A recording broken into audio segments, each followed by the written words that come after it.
My husband said he was working late, but he was proposing not to me. I was the waitress that night, serving their table. The ring was mine for our anniversary. He booked our favorite restaurant, his soulmate, my childhood best friend. She winked, said no, then slid me the ring and divorce papers. Revenge tasted sweeter than dessert. It was the lipstick that first caught my attention, not mine. A shade too bold, pressed into the collar of David's white shirt as I sorted laundry on a Tuesday afternoon. 5 years of marriage had taught. Meet his routines, meetings until 6 o'clock, gym until 7:30, home by 8, yet lately 8 had become 9, then 10. With explanations that felt rehearsed, yes, but finding evidence was different than suspecting it. I held the shirt to the window light, examining the perfect crescent of crimson. My hands trembled slightly as I lowered it, placing it carefully back in the basket, as though it were evidence at a crime scene. In a way it was. Working late again. I'd asked the night before, stirring pasta that had gone cold, waiting for him. Big client, big opportunity, he'd said, kissing my forehead, my lips before heading upstairs to shower. The distance between us had been growing for months. Separate showers, separate bedtimes, separate lives unfolding under one roof. Before we continue, I just want to say a huge thank you for being here with me today. You're enjoying this kind of content? Hitting that subscribe button helps tremendously and ensures you won't miss what happens next. I picked up my phone, scrolling through old photos of us happy, connected, real. The progression was visible through the timeline. Fewer pictures together, his smile becoming practiced rather than genuine, my eyes questioning what I couldn't. Yet Name the phone buzzed in my hand, startling me. A no number. Hello, I answered, dropping the shirt back into the laundry basket. Emma, is this Emma Lawson? A woman's voice, familiar yet strange. Yes, who's calling? It's Melissa Carter. My childhood best friend, the girl who knew all my secrets until college pulled us to opposite coasts. The friend I'd lost touch with, despite promises of forever. Melissa, oh my God, it's been 8 years. I know her voice sounded different, strained, hesitant. Emma, I need to ask you something, and it's going to sound bizarre. I sank onto the edge of the bed. Okay? Are you alive? The question hung between us, absurd enough that I almost laughed. Last time I checked, why would you? Because your husband told me you died 3 years ago in a car accident. The room tilted sideways. My free hand gripped the bedspread, anchoring me as Melissa's words crashed over me like ice water. What are you talking about? I don't understand. I've been seeing someone for about 6 months, David Lawson. He told me his wife died. Showed me your photo, kept face down, said it was too painful to look at. Her voice cracked. Emma, I was at your house last week. Our house from when we were kids was in the background of one picture. I recognized it immediately, and raced, trying to process what she was saying. Our bedroom suddenly felt foreign, as though I were seeing it through a stranger's eyes. She'd been here in this room. Had she slept in this bed? You've been to our house. My voice sounded hollow, disconnected from my body. Several times she paused, her breath catching. I'm so sorry, Emma. I had no idea.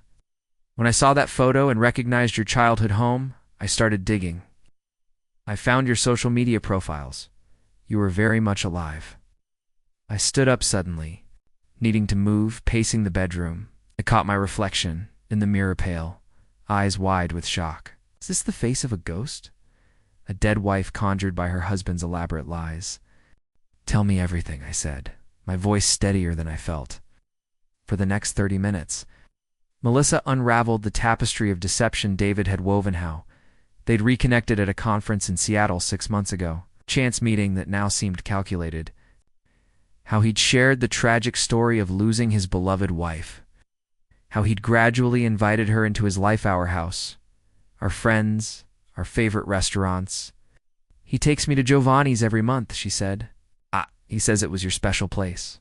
The knife twisted deeper, our anniversary restaurant, where he'd proposed 5 years ago, the place we visited only on special occasions. Emma, are you still there? I realized I'd gone silent, my mind a whirlwind of memories being rewritten in real time. Every late night, every business trip, every distracted conversation suddenly cast in a new, devastating light. "Yes," I whispered. "I'm here." "There's more," she continued, hesitation heavy in her voice. "He's planning something for your anniversary next week. He's booked Giovanni's and bought a ring."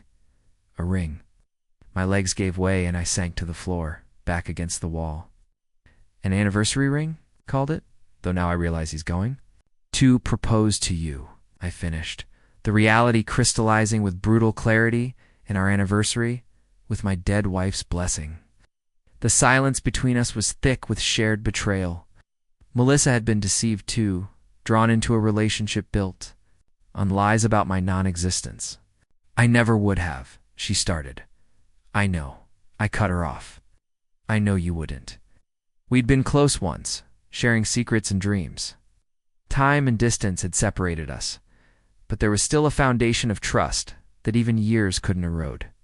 In the midst of this nightmare, I found myself grateful she'd called, that she'd cared enough to investigate when things didn't add up. "What are you going to do?" she asked finally. My gaze drifted to the laundry basket, to the lipstick stain that had started this unraveling. Anger bloomed in my chest, replacing the initial shock with something hotter, more focused, not sure. "Yet," I said slowly, an idea beginning to form, "but I don't think I'll be confronting him directly." "What does that mean?" "It means," I said, standing up with newfound determination, "that perhaps his plans for our anniversary should proceed exactly as he intends." One small adjustment, I continued, the outline of a plan taking shape. "Would you be willing to help me?" The pause on her end wasn't hesitation. It was recognition. "You want me to go through with it?" The date, the whole thing, I confirmed right up to the moment he proposes, and then a calm settled over me, the kind that comes when chaos resolves into clarity. Then we give him an anniversary to remember. Melissa's laugh was soft, but determined. "Tell me what you need me to do," as the sun set outside my window, casting long shadows across the bedroom I'd shared with a stranger. Two betrayed women began to plot. The devastation remained a weight in my chest that wouldn't easily lift.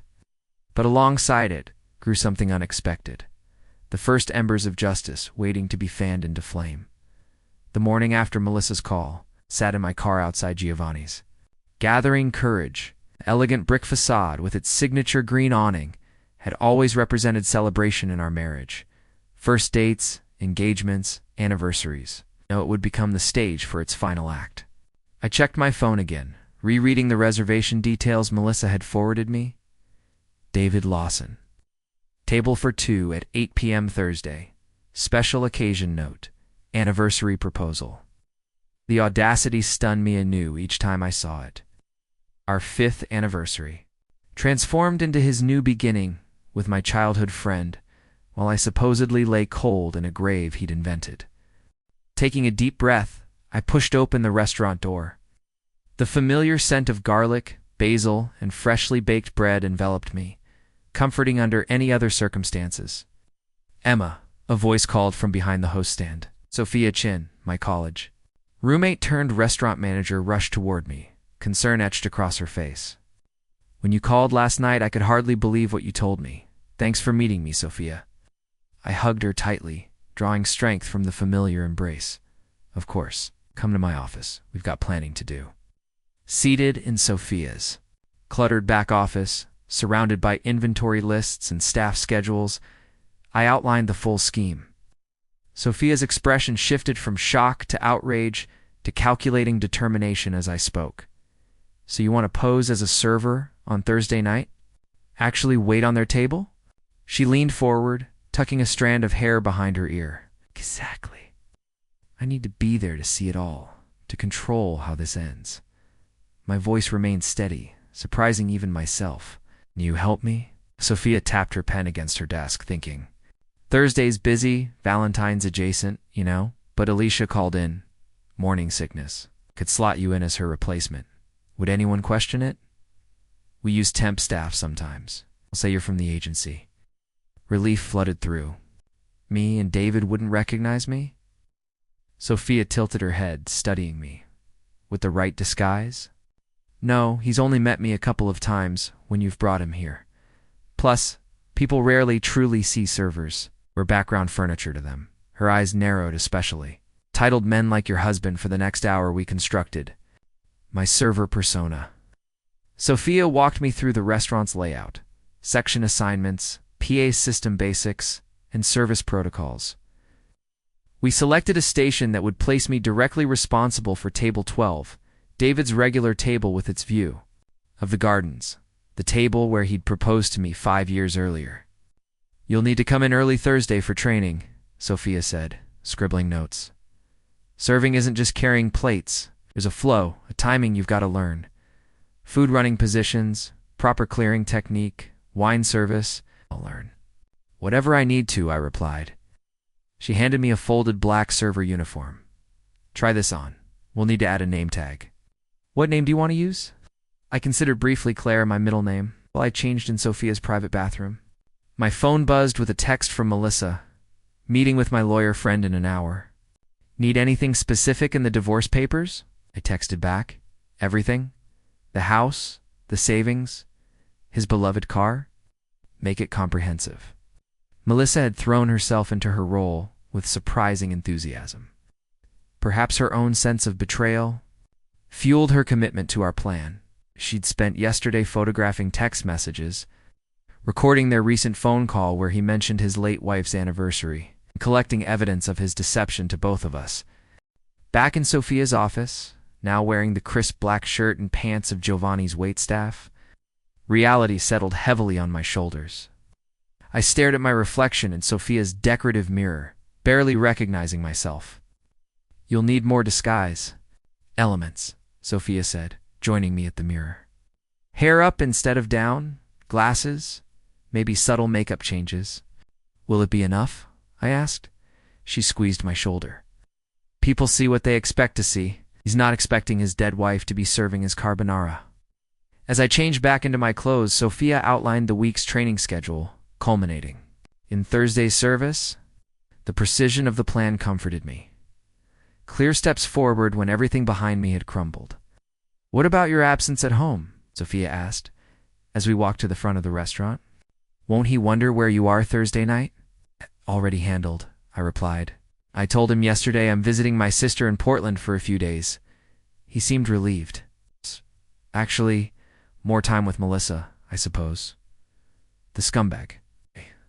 Sophia shook, her head in disgust. I hugged her goodbye. Our plans solidified over the next 3 days.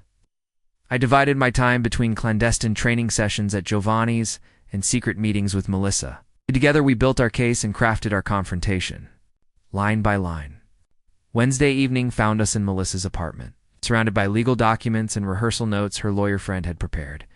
Devastating divorce papers, meticulously documenting David's infidelity and financial misdeeds, like the anniversary. Ring purchased with our joint savings account. "Are you sure about tomorrow?" Melissa asked. Her voice, gentle as she passed me a glass of wine, said, "We could still confront him directly. Less theatrical, but maybe easier on you." I shook my head. "He needs to feel what I felt. Public humiliation, total shock, to have his carefully constructed world collapse around him." I sipped the wine, studying myself. "Besides, I've already put in too many hours learning how to carry 3 plates at once." Melissa laughed, breaking the tension. "Your tray technique has improved dramatically." Later that night, after reviewing our timing once more, we stood before her living room mirror for a final dress rehearsal. Melissa practiced her rejection speech, while I practiced maintaining composure in my server persona. "What if I break down?" I whispered, suddenly afraid. "What if I can't get through it?" Melissa met my eyes in the mirror. "Then I'll take over. That's why there are 2 of us in this plan." She squeezed my hand. "But you won't break down. Watched you this week. You're stronger than he ever knew." That night, back in my empty house, I laid out my disguise components: server uniform and the envelope containing divorce papers. Tomorrow would be our anniversary, a day that once symbolized love, now transformed into liberation. I climbed into bed alone, but not lonely for the first time in months. The weight of unspoken questions had lifted. Tomorrow held answers, consequences, and something I'd thought lost forever: power. As I drifted towards sleep, I rehearsed the words I'd say when I finally revealed myself, not in anger, not in tears, but with the quiet dignity of someone reclaiming her story. I arrived at Giovanni's at precisely 4:30 p.m. on Thursday. Slipping through the staff entrance at the rear of the restaurant, the afternoon sun cast long shadows across the employee parking lot. As I clutched my bag containing the final elements of my disguise, my heart hammered against my ribs, not from fear, but from a strange electric anticipation. "There she is, our newest team member," Sophia called out as I entered the bustling kitchen. She introduced me to the staff as Claire from the temp agency, expertly weaving my presence into the evening's workflow. The kitchen staff barely looked up from their preparations, too focused on the dinner rush ahead to question a new face. "Staff bathroom is through there," Sophia whispered, guiding me past gleaming countertops where chefs chopped herbs with practiced precision. "Get changed, and I'll meet you for a final review in 10 minutes. In the small bathroom, I transformed myself into Claire. First, the uniform. Crisp black pants and a button-down shirt, still carrying the faint scent of industrial laundry soap. Then the physical alterations. I pulled my naturally wavy brown hair into a tight, severe bun at the nape of my neck, a style David had always disliked. I applied makeup differently than my usual routine. Heavier foundation, sharper contours, a lipstick shade I never wore. The rectangular glasses frames purchased yesterday and fitted with clear lenses completed the facade. I practiced my posture in the mirror, shoulders slightly rounded, head tilted downward, making myself smaller, less noticeable. 5 years with David had taught me his blind spots. He noticed beauty, confidence, and assertion, overlooked meekness, servitude, and efficiency. I would hide in plain sight within his perception filters. "Impressive," Sophia said when I emerged. "Your own mother might not recognize you." The next 2 hours passed in a whirlwind of final training. I memorized table numbers, practiced carrying loaded trays, and rehearsed the evening specials, until I could recite them flawlessly. The other servers accepted me with professional courtesy, too busy with their own preparation to pay much attention to the temp. Marco, the veteran waiter assigned as my shadow, walked me through final service protocols. Remember, at Giovanni, we're invisible until needed. Anticipate. Don't interrupt. Water glasses never below half full, crumbs swept between courses, and "For special requests?" I asked, thinking of the dessert David had arranged. "Chef Antoine has the proposal dessert prepped when the gentleman at table 12 orders the special. Remember, you'll alert the kitchen. The ring box will be embedded in the chocolate soufflé with raspberry heart design." Marco raised an eyebrow. "It happens at least twice a month here." At 7:30, the first dinner guests began arriving. I shadowed Marco through initial services, my movements becoming more natural with each table. The weight of the loaded tray balanced more comfortably on my palm, the choreography of service flowing through me as though I'd done it for years rather than days. "You're a natural," Marco commented after watching me serve a four-top without hesitation. "Table 12 is in your section now." They do at 8. At 7:55, I positioned myself near the host stand, polishing already spotless glasses as I waited. The moment stretched taut as a wire. Then the door opened. David stepped into the restaurant, and something cold washed through me. He looked devastating in a charcoal suit I'd never seen before, his dark hair freshly cut, shoes gleaming, more polished than he'd been for our anniversary dinner last year. The hostess greeted him warmly, a returning guest, a valued customer, and he chatted with practiced charm as he checked his reservation.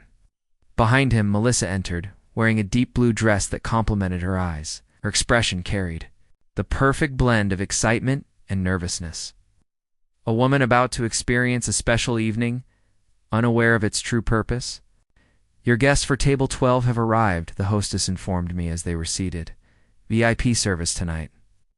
I gave a professional nod and waited the precisely appropriate moment before approaching their table.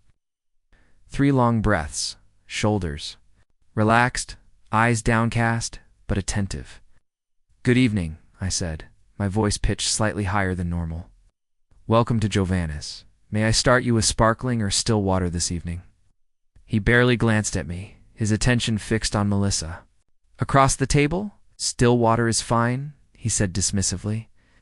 I poured with practiced precision. The crystal pitcher tilted at the perfect angle to prevent splashing. My hands remarkably did not tremble. Would you like to hear tonight's specials? I asked, stepping slightly back from the table. No need, David said with a wave of his hand. We'll have the calamari to start, then the veal scallopini for the lady, and the bistecca for me, and a bottle of the 2018 Barolo. I noted the ordered dishes we'd shared on countless occasions here. The wine we'd selected for our last anniversary. My pen pressed harder into the notepad than necessary. Excellent choices, sir, I murmured, then slipped away to place their order. Throughout the appetizer and main course, I maintained perfect professional distance. I refilled water glasses, cleared plates with efficiency, and presented each course. With practiced flourish, all while straining to catch fragments of their conversation during my brief approaches to the table. 5 years ago today, I heard David say, swirling his wine. Ow. Sometimes it feels like yesterday. Melissa played her part flawlessly. You still miss her every day, he replied, his voice catching with practiced emotion. But Emma would want me to be happy, she always said. If anything happened to her, I shouldn't mourn forever. I nearly dropped the bread basket I was refreshing at the neighboring table. Words I'd never spoken, emotions I'd never expressed, a blessing I'd never given all, fabricated to serve his narrative. She sounds like she was an amazing woman, Melissa said, her eyes briefly finding mine as I passed near their table. She was my soulmate, David continued, reaching across to take Melissa's hand. Until I met you, it's like the universe gave me a second chance at that same connection. As I delivered their second glass of wine, I caught more plans for a summer home on the coast, talk of children's names, a future built on the ashes of his fictional past. With each overheard snippet, my resolve strengthened. This wasn't just about ending my marriage. It was about stopping the continuation of a life constructed entirely of lies as they finished their main course. I approached to clear their plates. David's hand suddenly caught my wrist the first time he touched me in days, though he didn't know it. Excuse me, he said, still not really looking at my face. I've arranged for a special dessert. Could you tell the kitchen it's time for? The special memory? I felt Melissa tense slightly across the table. Of course, sir, I replied, my voice steady, despite the thundering of my heart. I'll alert the kitchen immediately. In the service corridor, I paused, leaning against the wall. Just beyond these swinging doors waited the climax of our plantha moment, when the server would become the served. When the woman he'd buried would rise to reclaim her life, I caught Sophia's eye across the kitchen and gave a small nod. Immediately approached, Chef Antoine spoke rapidly as he nodded and reached for the prepared dessert box, the one containing both chocolate soufflé and divorce papers. It was time. Chef Antoine handed me the covered silver dessert dome with ceremonial gravity. Beneath it lay not just the chocolate soufflé with its hidden ring box, but also a sealed envelope containing divorce papers discreetly tucked beneath the dessert plate. The weight of it in my hands felt significantly heavier than mere metal. And pastry should be? For table 12, he said with a conspiratorial wink. Another happy couple. If only he knew. Sophia appeared at my elbow, her eyes questioning. Ready? I nodded, adjusting my grip on the tray. As ready as I'll ever be. The staff knows something's happening, she whispered, as we moved toward the swinging doors. Not the details, but they're prepared to be discreet, whatever unfolds. The restaurant had reached that perfect dinner service hum, blending into a pleasant murmur, silverware clinking against fine china. Wine being poured into crystal glasseza, soundtrack for special moments, for proposals, for endings. I pushed. Through the kitchen doors, tray balanced perfectly on my upturned palm. Across the dining room, David sat up straighter, nudging Melissa's foot under the table.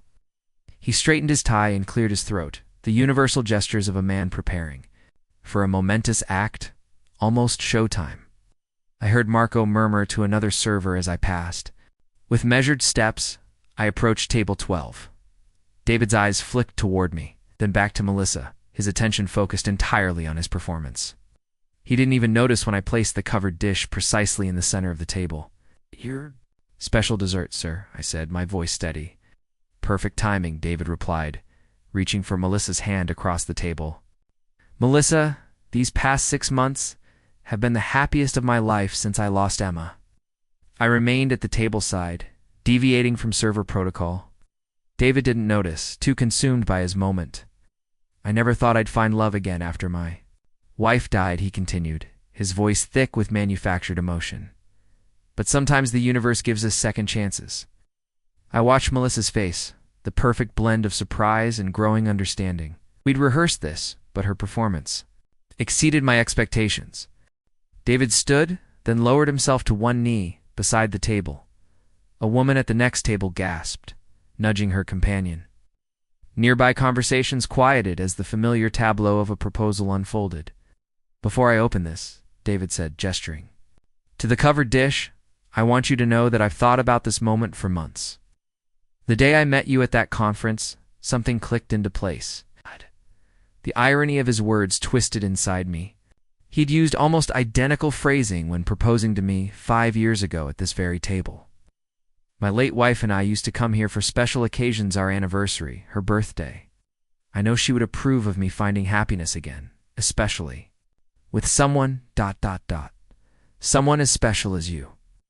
Melissa's eyes flicked briefly to mine, then back to David. On cue, she gently withdrew her hand from his.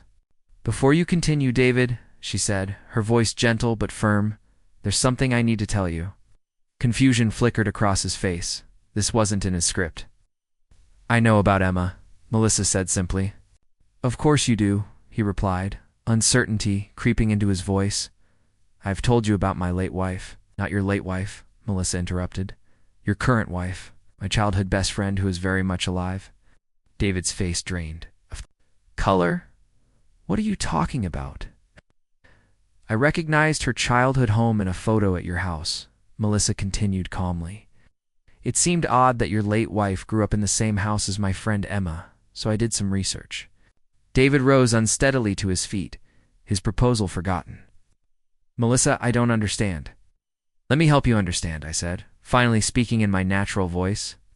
David's head snapped toward me, his eyes widening as I slowly removed my glasses, unwound my tightly pinned hair, and straightened my posture. Recognition dawned in his eyes like a terrible sunrise. Emma, he whispered, horror spreading across his features. In the flesh, I replied, reaching for the silver dome cover. Clearly.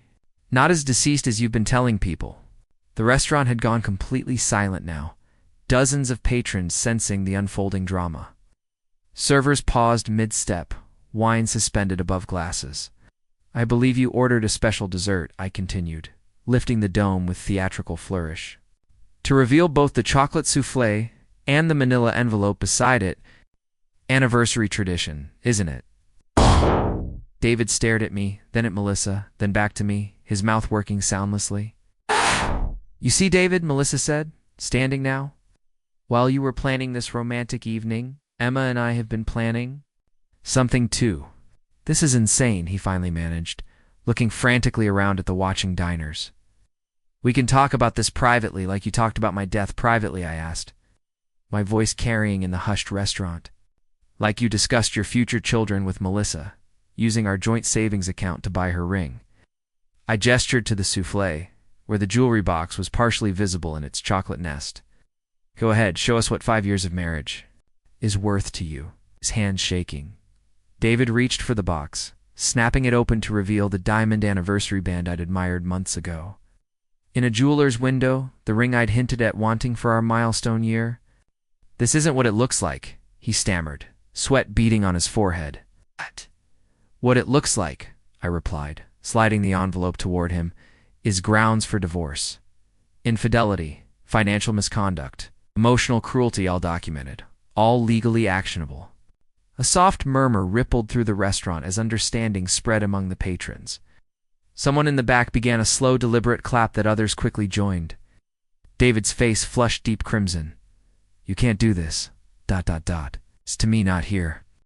Not like this, Funny, I said, removing my server's apron. That's exactly what I thought when I found out my husband was proposing to another woman on our anniversary. Melissa picked up her purse, preparing to leave. I think my role in this evening is complete. She plucked the ring from its box, examining it briefly in the candlelight before sliding it across the table toward me. I believe this belongs to you. Not just because it was meant for your anniversary, but because he bought it with your money. You planned this together. David hissed, finally comprehending the full scope of our coordination. Of course we did, Melissa replied. Women talk, David. Especially when they discover they've been lied to by the same man. She turned to me, ignoring David completely. I'll see you tomorrow. Take all the time you need here. As Melissa walked away, heads turned to follow her exit, then swiveled back to our table, not wanting to miss the conclusion of the unexpected. Dinner theater, 5 years, David, I said quietly, pocketing the ring. 5 years ended by your choices, not mine. I looked around at the restaurant where we'd shared so many milestones, now witness to our final one. Sophia stood near the kitchen, arms crossed, a small smile of satisfaction on her face. The other servers maintained professional expressions, but their eyes conveyed understanding and support. The bill has been taken care of, I added, gathering my belongings. Consider it my parting gift. David reached for my arm. Emma, wait. I stepped back beyond his reach. The papers require your signature. My lawyer will contact you tomorrow. I turned to walk away, leaving him standing alone beside the table that had once meant so much to us. The restaurant erupted in spontaneous applause. Not mocking, but supportive. A collective recognition of someone reclaiming their dignity. The sweet taste of justice lingered on my tongue as I pushed through the restaurant doors into the cool night air, stronger than any dessert could have been. The night air embraced me as I stepped outside Giovanni's, wrapping around my shoulders. Like a comforting shawl. Behind me, through the glass doors, I caught a glimpse of David still standing, shell-shocked beside the table, divorce papers in hand, surrounded by curious onlookers. He'd always cared so deeply about appearances. His carefully cultivated image now in tatters among the fine dining crowd he'd sought to impress. I had made it halfway across the parking lot when the restaurant door swung open, spilling golden light onto the pavement. Footsteps hurried behind me. Emma, wait. I turned to find Marco jogging toward me, something clutched in his hand. You forgot this? He said, extending my server name tag. Though I guess you don't need it anymore. I took the small plastic badge, running my thumb across the name Claire, character I'd inhabited for just one evening, yet who had helped me reclaim my life. Thank you, I said, pocketing it as a souvenir. For everything, Marco glanced back. It's perfect, I told her as we carried in the last of my bags. It's temporary, she corrected. A starting point, not a destination. We ordered takeout from a nearby Thai restaurant, neither of us having eaten during the dramatic dinner service, sitting cross-legged on the living room floor, using moving boxes as tables. We finally allowed ourselves to laugh about the evening's theatrics. His face, Melissa said between bites of pad thai. When you took off those glasses, I thought he might actually faint. The applause from the other diners, I added, the memory warming me more than the spicy food. I never expected that as the adrenaline of the evening faded, quieter emotions surfaced. I found myself staring out the apartment's small window at the unfamiliar street below. It's okay to feel confused, Melissa said gently, satisfied. And sad at the same time? I nodded, unable to articulate the complex tangle of emotions. Pride in our successful plan. Grief for the relationship I'd thought was real, relief at having control again, and fear of the uncertain future. What happens now, I asked, more to myself than to her. Now you sleep, she replied practically. God. Tomorrow you call the lawyer. Next week you start looking for a real apartment. Next month maybe a new job. The rest will follow. After Melissa left, I stood alone in the quiet apartment, surrounded by boxes of my extracted life. On impulse, I pulled out the ring David had planned to give Melissa, my anniversary gift purchased with our joint money. In the harsh overhead light, it sparkled with cold fire, not a symbol of love, but of liberation. I placed it on the windowsill, a reminder of both betrayal and freedom. That night, in an unfamiliar bed with sheets that smelled of generic detergent rather than home, I slept more soundly than I had in months. The divorce proceeded with surprising efficiency. David, his reputation damaged and his lies exposed, offered little resistance to my terms. His attorney contacted mine, papers were signed, assets divided, Our paths did not cross during those proceedings, each of us represented by legal proxies, managing the dissolution of 5 years together. Life settled into new rhythms, I found. A permanent apartment and started freelance work that had always interested me, but that David had dismissed as impractical. Melissa and I rebuilt our friendship, stronger now for having weathered the storm together. 6 months later, on a crisp autumn afternoon, I was sitting at a sidewalk cafe when a familiar figure passed on the opposite side of the street. David, thinner than I remembered, his confident stride diminished, saw me the same moment I spotted him. For a heartbeat, time suspended as our eyes met across traffic. I expected anger or resentment to resurface, but instead felt only a calm acknowledgement, like recognizing a character from a book I'd finished reading long ago. David hesitated, then raised his hand in a small, uncertain wave. I nodded once. In response, neither friendly nor hostile, just recognition. Continued on his way, I returned to my coffee and the manuscript I was editing. But as I watched his retreating figure, I realized something profound had changed.